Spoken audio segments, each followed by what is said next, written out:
Prénom, Laure. Nom, Girard. 35 ans, journaliste. Son point faible, accro aux pâtisseries. Bonjour. Elle en mangerait trop. Enfin, c'est ce qu'elle dit. Je peux pas passer devant une pâtisserie sans craquer. Donc j'aimerais bien, oui, avant l'été, éviter de manger des pâtisseries, ne pas craquer sur les goûters des enfants. Voilà, donc c'est un peu pour ça que je suis là aujourd'hui. Ce matin, Laure a rendez-vous avec Aymeric Le Breton. Ce docteur en psychologie a créé son cabinet en 2009 au Mans. C'est aussi un spécialiste de l'hypnose, et plus particulièrement de l'hypnose diététique. En fait, on peut presque travailler sur tout, puisque l'hypnose, c'est un outil pour changer. En fait, c'est changer son rapport aux choses, changer son rapport au monde, et en changeant son rapport au monde, on change son comportement. En tout cas, si on en a envie, encore une fois.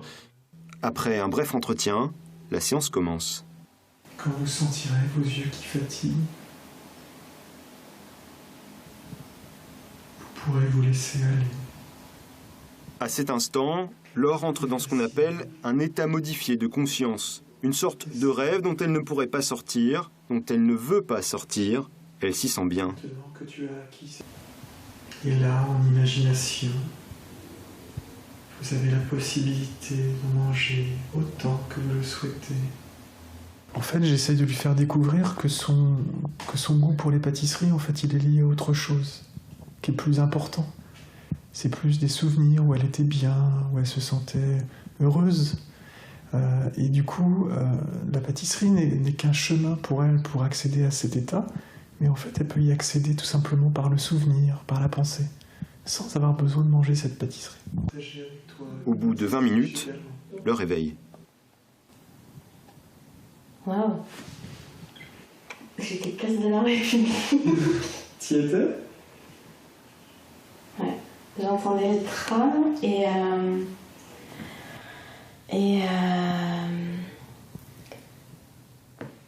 j'étais hyper contente de manger des pâtisseries. Le fait de venir ici, ça m'a aussi permis de réfléchir et d'identifier les raisons pour lesquelles j'aimais tellement les pâtisseries. Et je pense que cette séance m'a permis de l'ancrer plus en moi, en fait, de me rendre compte que j'en avais peut-être pas besoin. Après, est-ce que ça va marcher ou pas, ça, c'est trop tôt pour le dire, j'en sais rien. 5 séances, c'est ce qu'il faut en général aux patients pour venir à bout d'une addiction ou d'une angoisse.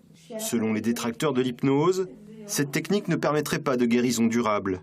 Elle est pourtant de plus en plus utilisée, notamment au centre hospitalier du Mans.